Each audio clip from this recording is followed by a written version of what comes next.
Good morning everyone, आप सभी का बहुत बहुत स्वागत है इस चैनल में जिसका नाम है संजीव सर फिजिक्स। आज हम सब सॉल्व करने वाले हैं न्यूमेरिकल जो बेस्ड हैं कैपेसिटेंस और पैरेलल प्लेट कैपेसिटेंस पर।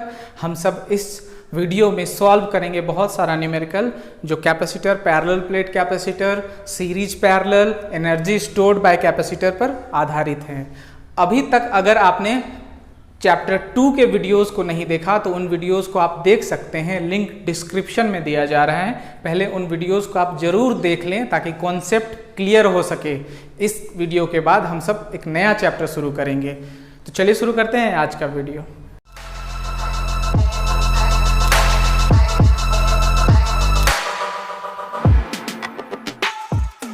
सबसे पहले इस वीडियो में शुरू कर रहे हैं हम सब फार्मूला।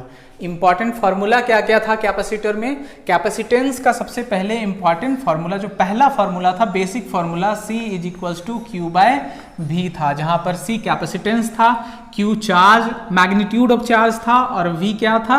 V था पोटेंशियल, है ना, V था पोटेंशियल डिफरेंस। ठीक है। दूसरा जो फार्मूला था पैरेलल प्लेट कैपेसिटर का था वो था C = ε0A/d। यहाँ पर जो दो पैरेलल प्लेट हुआ करते थे उनके बीच में सेपरेशन d था, है ना, ये सेपरेशन d दोनों प्लेट के बीच का डिस्टेंस था, दोनों प्लेट का एरिया a था और दोनों प्लेट के बीच में मटेरियल कुछ नहीं था, सिर्फ एयर था और या तो वैक्यूम था। ये दो पार्ट लिया गया था, है ना। तीसरा इंपॉर्टेंट फार्मूला है कैपेसिटेंस कब? जब इनके बीच में डाइलेक्ट्रिक स्लेब जिसका थिकनेस T है उसको इंट्रोड्यूस किया गया था, है ना। इनके बीच में जो डाइलेक्ट्रिक स्लेब को इंट्रोड्यूस किया गया था उसका थिकनेस T था और ये स्लेब, ये जो सेपरेशन था वो तो D था, एरिया A था, है ना। तो इसका कैपेसिटेंस कितना आएगा? इसका कैपेसिटेंस डेरिवेशन से लाया गया था C0, ठीक है, 1 - T/d 1 - 1/k। ठीक है। C0 क्या है? C0 लिया गया था इसके लिए ओरिजिनल, जब कुछ नहीं हो, ये तो अलग से डेरिवेशन किया गया था, इसी डेरिवेशन को यहाँ क्या लिया गया है? C0 लिया गया था, है ना। C0 मतलब ये वाला सेक्शन, क्योंकि C यहाँ हम सब यूज कर चुके हैं इसलिए दोबारा C यहाँ नहीं यूज करेंगे। इसी एक्सप्रेशन को C0 मान लिया गया था। और T क्या था? T था thickness of dielectric slab introduced between two parallel plates. D क्या था? Separation between two plates. K क्या था? K था डाइलेक्ट्रिक कांस्टेंट। उसके बाद हम सब ने कौन सा डेरिवेशन देखा था? उसके बाद हम सब ने पैरेलल प्लेट कैपेसिटर के बाद हम सब ने सीरीज और पैरेलल देखा था, है ना। सबसे पहले सीरीज में कौन सा एक्सप्रेशन हम सबको मिला था? सीरीज के लिए बहुत सारा, अगर कैपेसिटर हो तो C इक्विवेलेंट कितना था? 1/C equivalent. सीरीज में ऐसा आया था 1/C1 + 1/C2 1/C3 ऐसे करके 1/Cn तक। नेक्स्ट क्या था? पैरेलल के लिए था, है ना। पैरेलल के लिए क्या मिला था?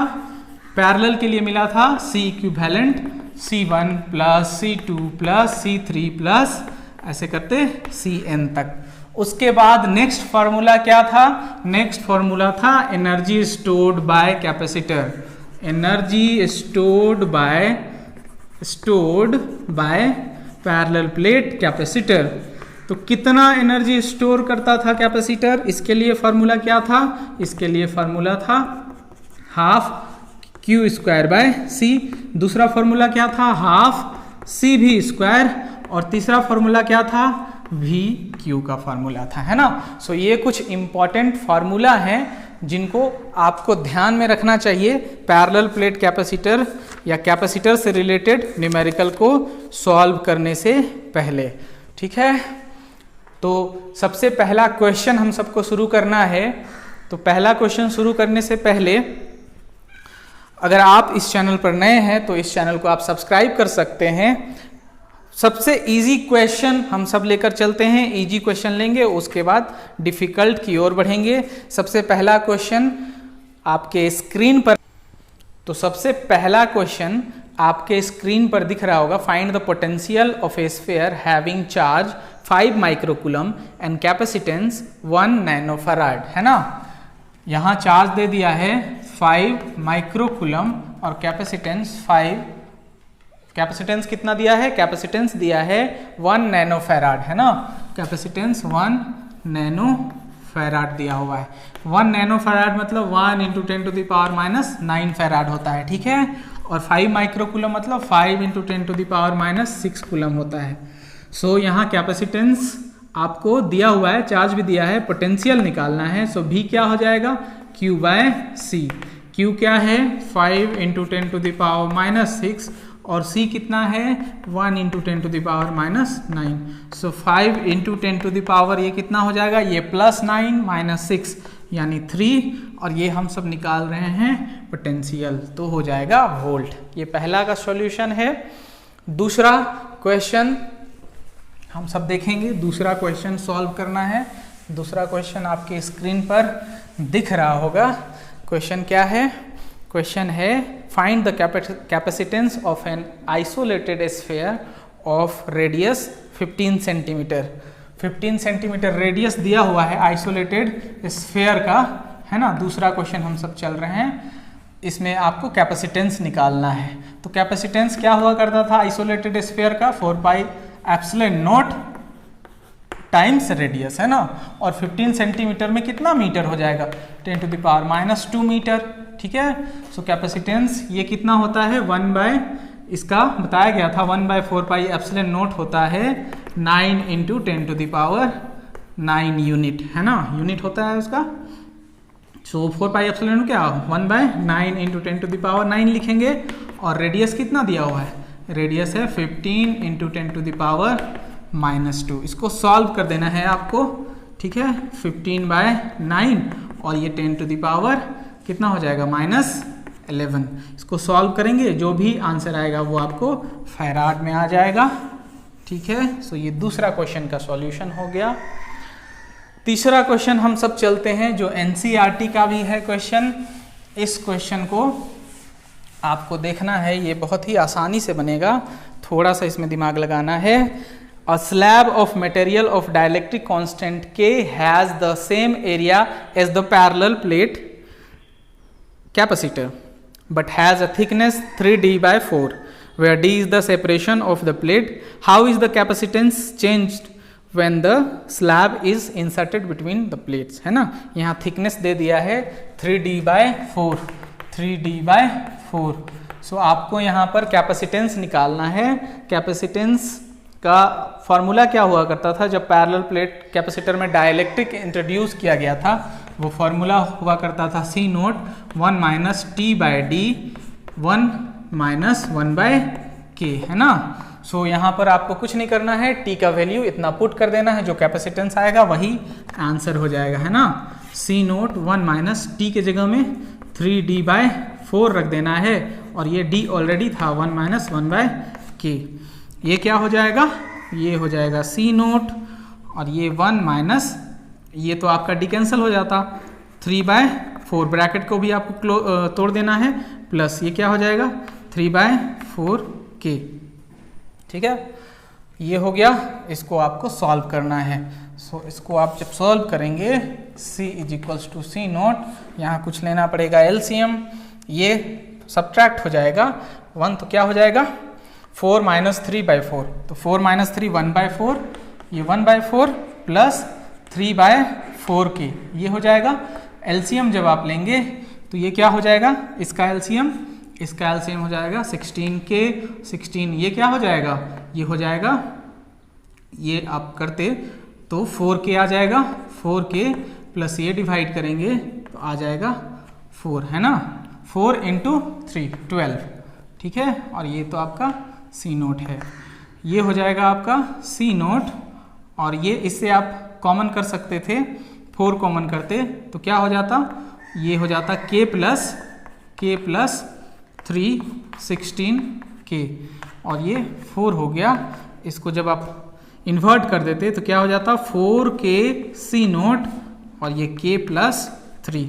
सो न्यू कैपेसिटेंस कितना हो जाएगा, न्यू कैपेसिटेंस हो जाएगा 4K times C0 upon K plus 3। ये इसका आंसर हो गया, बहुत ही आसान क्वेश्चन था। नेक्स्ट क्वेश्चन है, आपको स्क्रीन पर दिखाई दे रहा होगा, उससे पहले बोर्ड साफ करना बहुत जरूरी हो गया है। नेक्स्ट क्वेश्चन आपके स्क्रीन पर दिखाई दे रहा होगा। क्या है? 4 capacitor of capacitance 1 picofarad, 2 picofarad, 3 picofarad and 4 picofarad are connected in parallel।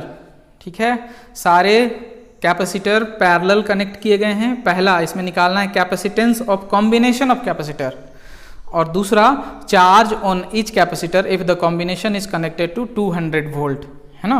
200 volt से कनेक्ट किए गए हैं तो चार्ज आपको निकालना है। तो यहाँ आपको जो कैपेसिटर है वो सारे पैरेलल में कनेक्ट हैं, सारे पैरेलल में कनेक्ट हैं, और उनका वैल्यू भी कुछ दिया हुआ है। कितना वैल्यू दिया हुआ है उसको भी हम सबको लिखना है। और ये कनेक्ट है कितने वोल्ट पर कनेक्ट लिखा हुआ है? 200 वोल्ट ना, 200 वोल्ट, बिल्कुल 200 वोल्ट है। और 1 picofarad, 1 picofarad, 2 picofarad, 3 picofarad, 4 picofarad, ये कैपेसिटर आपस में कनेक्ट हैं पैरेलल पे। पहला जो निकालना है कैपेसिटेंस ऑफ द कॉम्बिनेशन, ठीक है। तो पहला निकालना है कैपेसिटेंस कॉम्बिनेशन, है ना, कैपेसिटेंस ऑफ कॉम्बिनेशन। तो पैरेलल के लिए क्या होता है? बहुत सारे कैपेसिटर जब पैरेलल कनेक्ट हो तब उनके लिए यह क्या हो जाता है? प्लस में होता है ना, C1 plus C2 plus C3 plus C4। ये C1 C2 C3 C4 सबको ऐड कर देना है। सो 1 picofarad, 2 picofarad, 3 picofarad plus 4 picofarad, है ना। ये कितना हो जाएगा? 1 2 3 3 6 एंड 4 10 पिकोफैराड। 10 पिको मतलब 10 to the power minus 12 farad, ठीक है। सो इक्विवेलेंट कैपेसिटेंस आ गया कितना? 10 to the power minus 11 farad, ठीक है, 10 to the power minus 11 farad ये आ गया। दूसरा हम सबको क्या कैलकुलेट करना था? दूसरा कैलकुलेट करना था the charge on each capacitor if the combination is connected to 200।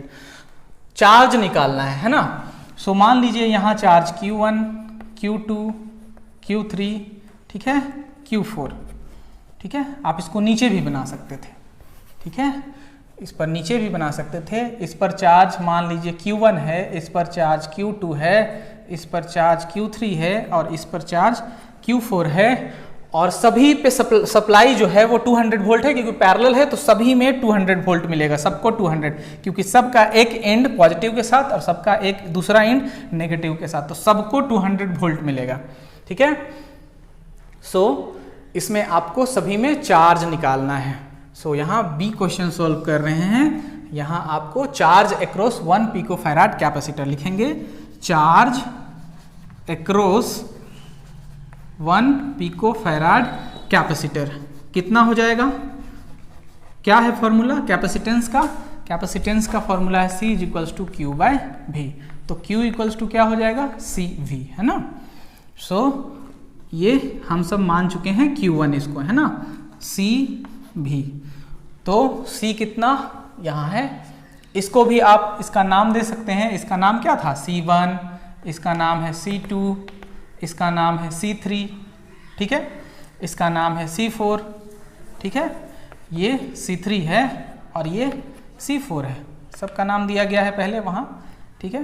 तो ये C1, तो C1 कितना है? कैपेसिटेंस ऑफ 1 पिकोफैराड, है ना, 10 to the power minus 12 farad into voltage कितना है? 200 वोल्ट, ठीक है। तो ये कूलम में आपको आंसर मिल जाएगा। ये 2 इंटू 10 टू द पावर कितना हो गया? ये 2 और ये सो माइनस 10 कूलम। सो पहला चार्ज हम सबको मिल गया 2 into 10 to the power minus 10 coulomb, ठीक है। दूसरा इसमें B का ये पहला था, है ना, B का ये पहला था। दूसरा क्या? B का दूसरा क्या?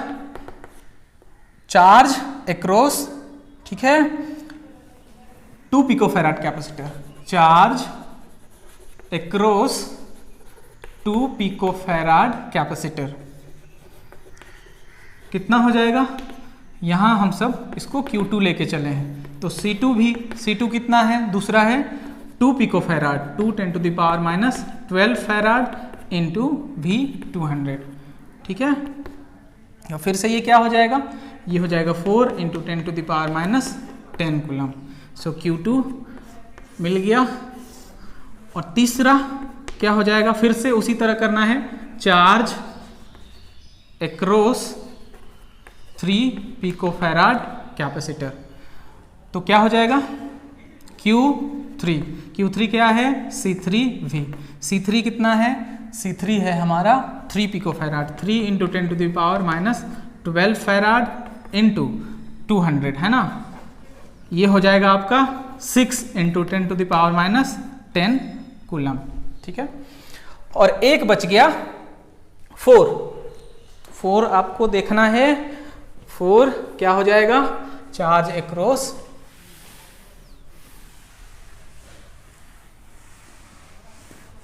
4 क्या हो जाएगा, 4 हो जाएगा चार्ज अक्रॉस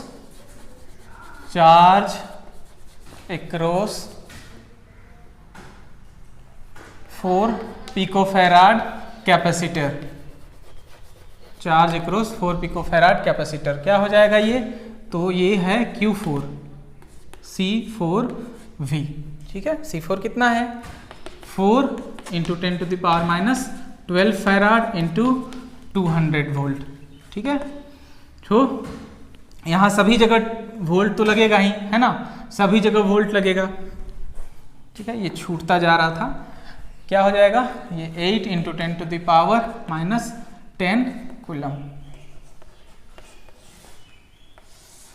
सो ये कंप्लीट सॉल्यूशन हो गया इस क्वेश्चन का। आप इसको नोट डाउन कर सकते हैं, आप इसको स्क्रीनशॉट भी ले सकते हैं।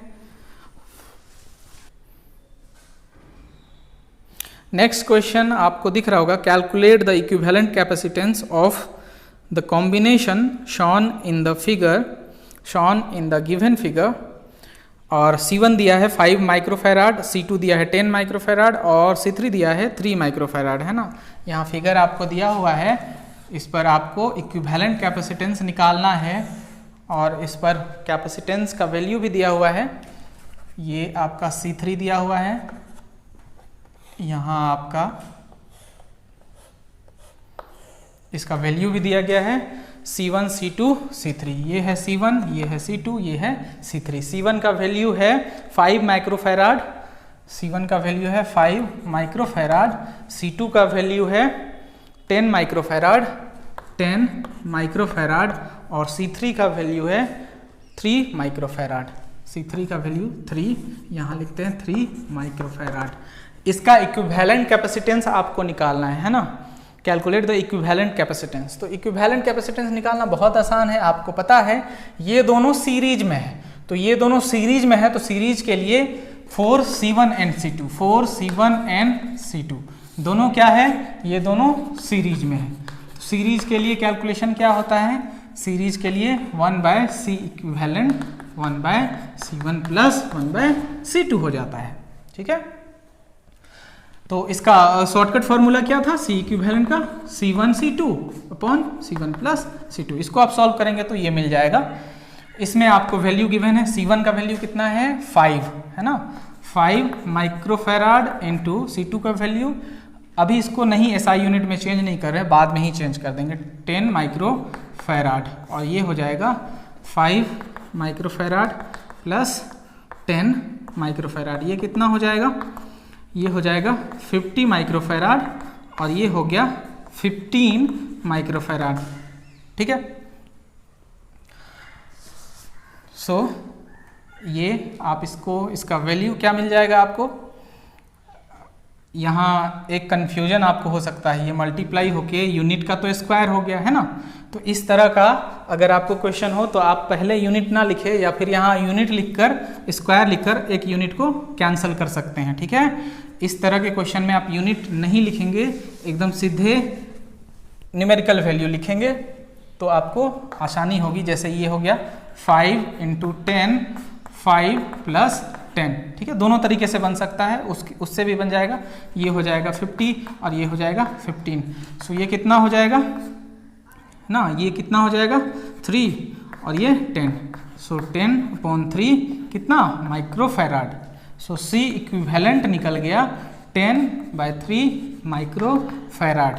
ये C इक्विवेलेंट का वैल्यू है। अब इस चीज को ध्यान देना है, ये फिगर कैसा हो गया, अब ये फिगर हो गया ऐसे, दोनों का इक्विवेलेंट, यहाँ C इक्विवेलेंट यूज करेंगे और इसके साथ हमारा ये वाला वैल्यू बचा हुआ है अभी। ये कितना है C3, ये कितना था 3 माइक्रोफैराड, है ना 3 माइक्रोफैराड। तो ये दोनों क्या हो गए, ये दोनों तो पैरेलल हो गया, ये दोनों पैरेलल है, तो पैरेलल के लिए C डैश इक्विवेलेंट है ना, जो हमको निकालना था वो हम सबको क्या मिलेगा C1 प्लस, यहाँ C1 प्लस C2 होता, लेकिन C1 के जगह में क्या है C इक्विवेलेंट और C2 के जगह में क्या है C3 है। C इक्विवेलेंट कितना है 10/3 माइक्रोफैराड, 10/3 माइक्रोफैराड प्लस C3 का वैल्यू कितना है 3 माइक्रोफैराड। ये आप सॉल्व कर सकते हैं, 10/3 प्लस 3 माइक्रोफैराड, इसको आप SI यूनिट में बदल सकते हैं। ये कितना हो जाएगा 19/3 माइक्रोफैराड।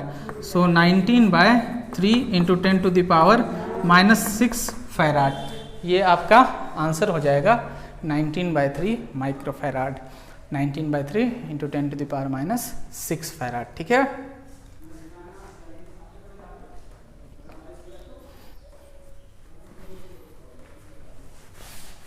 सो नेक्स्ट क्वेश्चन आपको फिर से दिया जा रहा है स्क्रीन पर, आप उसको फिर से सॉल्व करें।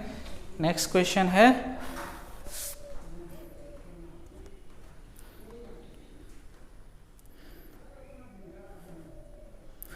Calculate the equivalent capacitance in the following circuit. Circuit दिया गया है, इसमें इक्विवेलेंट कैपेसिटेंस आपको कैलकुलेट करना है। फिगर में आपको दिखाया गया है, आप इसको बना भी सकते हैं, खुद से भी इसको प्रैक्टिस कर सकते हैं। ये इसका कुछ वैल्यू दिया हुआ है, क्या वैल्यू दिया गया है 3 माइक्रोफैराड, 4.5, 4.5, 3। यहाँ है 3 माइक्रोफैराड, यहाँ है 3 माइक्रोफैराड और ये है 4.5 माइक्रोफैराड, 4.5 माइक्रोफैराड, ठीक है। इसको आपको सॉल्व करना है। तो सबसे पहले इस तरह के क्वेश्चन में इन दोनों को सॉल्व करना है। ये दोनों आपस में कैसा है पैरेलल है, तो इन दोनों का इक्विवेलेंट क्या हो जाएगा, पहले तो आप इसको लिखें और इन दोनों का एक इक्विवेलेंट मिलेगा, क्या मिलेगा, मान लीजिए C इक्विवेलेंट है ना, और फिर बचेगा ये, ठीक है। ये कितना 3 माइक्रोफैराड और ये कितना 3 माइक्रोफैराड, ठीक है। ये कितना आएगा, तो ये दोनों कैसे है पैरेलल में है, तो पैरेलल के लिए क्या करते हैं, इन दोनों को ऐड कर देते हैं, है ना। C इक्विवेलेंट क्या निकलेगा C1 प्लस C2, ऐसे निकालते हैं। 4.5 क्या हो जाएगा 9 माइक्रोफैराड, है ना। सो यहाँ 9 माइक्रोफैराड। अब देखिए ये सब सीरीज में हो गया, तो सीरीज के लिए हम सबको क्या है, इसको सॉल्व करने के लिए सीरीज के लिए यहाँ पर सॉल्व करते हैं C इक्विवेलेंट, ठीक है। कितना हो जाएगा 1/3 microfarad plus 1/9 microfarad plus 1/3 microfarad, ठीक है। यूनिट आप बाद में भी लिखेंगे तो चलेगा, यूनिट को आप बाद में लिखें, यूनिट लेकर ना चलें। ये सॉरी यहाँ गलती, यहाँ है 1/C इक्विवेलेंट होगा, यही होता है ना 1/C plus 1/C equivalent is equals to 1/C1, 1/C2, 1/C3 ऐसे बढ़ता है। ये पहला है, ये दूसरा है और ये तीसरा है, ठीक है। अब इसको आपको सॉल्व करना है, तो आपको इसको जब आप सॉल्व करेंगे 1/C इक्विवेलेंट डैश, तो आप एलसीएम ले लें, यूनिट आप बाद में भी लिखेंगे तो चलेगा। ये आपका एलसीएम हो जाएगा 9 और ये हो जाएगा 3 + 1 + 3, तो ये हो गया 7/9, ठीक है। 1/C equivalent dash, C equivalent dash क्या हो जाएगा 9/7, ठीक है। और ये कितना है माइक्रोफैराड, ठीक है, ये कितना था माइक्रोफैराड में था। सो 9/7 into 10⁻⁻6 farad, C equivalent dash -6 farad. ये आपको SI यूनिट में आंसर हो गया, ठीक है। गलती नहीं करना है, आसानी से बन जाएगा। इस तरह के क्वेश्चन बहुत ही आसान होते हैं, और भी क्वेश्चन आप सॉल्व कर सकते हैं, आप प्रैक्टिस कर सकते हैं इस तरह के क्वेश्चन को सॉल्व करने का। नेक्स्ट जो क्वेश्चन है वो है how much work must be done to charge a 24 microfarad capacitor when the potential difference between the plate is 500 volt, है ना। How much work must be done to charge a 24 microfarad capacitor when the potential difference between the plate is 500 volt। इसका दूसरा question भी और करके दिया है, a 24 microfarad capacitor is charged by 500 volt battery, how much electrostatic energy is stored by capacitor। Energy निकालना है, और आपको क्या क्या दिया है, कैपेसिटर दे दिया है, कैपेसिटेंस दे दिया है, और पोटेंशियल दे दिया है। तो उसको आपको सॉल्व करना है। कैपेसिटेंस कितना दिया है वो भी देखना पड़ेगा। गिवन क्या क्या है इसमें, गिवन है कैपेसिटेंस दिया है 24 माइक्रोफैराड, और पोटेंशियल कैपेसिटेंस 24 माइक्रोफैराड, और पोटेंशियल दे दिया है, कितना पोटेंशियल दिया है, पोटेंशियल दिया है 500 वोल्ट। वाह, 500 volt. So 24 into 10 to the power -6 farad, और ये 500 वोल्ट। वर्क डन आपको निकालना है ना, या तो वर्क डन या तो एनर्जी बोलेगा, दोनों का फॉर्मूला तो एक ही है, ठीक है। वर्क डन या इलेक्ट्रिक एनर्जी हाफ CV², ठीक है। और भी फॉर्मूला है इसका, ठीक है, और भी फॉर्मूला है। यहाँ CV से बनेगा क्योंकि C और भी गिवन है। हाफ C का वैल्यू कितना है 24 into 10 to the power -6 farad, और V का वैल्यू कितना है 500²।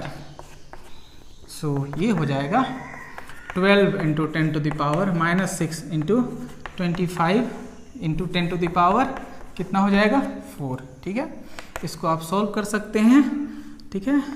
60 और ये 24 30 इंटू 10 टू द पावर कितना हो गया, ये हो जाएगा -2। सो 3 इंटू 10 टू द पावर क्या हो गया, ये 2, ये आ गया आपका आंसर, ये 3 आपका आ जाएगा, है ना। सो 3 क्या जूल, ठीक है। यहाँ 10 टू द पावर +2 होगा। सो 3 जूल आपका आंसर हो जाएगा। नेक्स्ट क्वेश्चन है what capacitance is required to store an energy of 100 kWh at a potential difference of 10 to the power 4 volt, ठीक है। नेक्स्ट क्वेश्चन यहाँ आपको दे दिया गया है, स्क्रीन पर है। नेक्स्ट क्वेश्चन क्या बोलता है, what capacitance is required to store an energy of 100 kWh, है ना। एनर्जी दे दिया है 100 kWh, है ना, और क्या दिया है to store an energy of 100 kWh at a potential difference of 10 to the power 4 volt, potential difference of 10 to the power 4 volt, ठीक है। यहाँ 2 दे दिया है, आपको निकालना है कैपेसिटेंस, ठीक है, आपको निकालना है कैपेसिटेंस। तो आप क्या करेंगे, सबसे पहले आपको पता है एनर्जी क्या होता है, हाफ CV², ठीक है। और आपको कैपेसिटेंस जब निकालना है, एनर्जी E आप यहाँ U होता है एनर्जी, तभी वो ऐसे ही गलती से हो गया, है ना। और U होता है एनर्जी, ठीक है। U हम सब लेकर चल रहे हैं, U हाफ CV², C निकालना है, C क्या हो जाएगा 2U, C क्या हो जाएगा 2U/V², ठीक है, 2U/V²। सो 2U का वैल्यू कितना 100 किलोवाट। इसको पहले आपको सॉल्व करना होगा, ठीक है, SI यूनिट में बदलना होगा। Kilo means 10 to the power 3, ठीक है। ये हो गया वाट इनटू आर में कितना होता है 3600 सेकेंड, ठीक है। सो आपको शॉर्टकट भी इसका पता है, ठीक है। 1 किलोवाट आर में कितना होता है, इसको आप शॉर्टकट से भी सॉल्व कर सकते थे ऐसे। 100 इंटू आपको पता है 3.6 into 10 to the power 6 joule, इतना होता है, ठीक है। 1 किलोवाट आवर में इतना जूल होता है, तो इसको डायरेक्टली मल्टीप्लाई कर देने से आपको मिल जाएगा 3.6 into 10 to the power 8 joule. तो डायरेक्टली यहाँ 3.6 into 10 to the power 8 joule हो जाता, और ये भी कितना है 10 टू द पावर 4 का स्क्वायर, ठीक है। सो ये कितना हो जाता 7.2 2, ठीक है, 10 टू द पावर 8 और ये 10 टू द पावर 8 फिर से, ठीक है।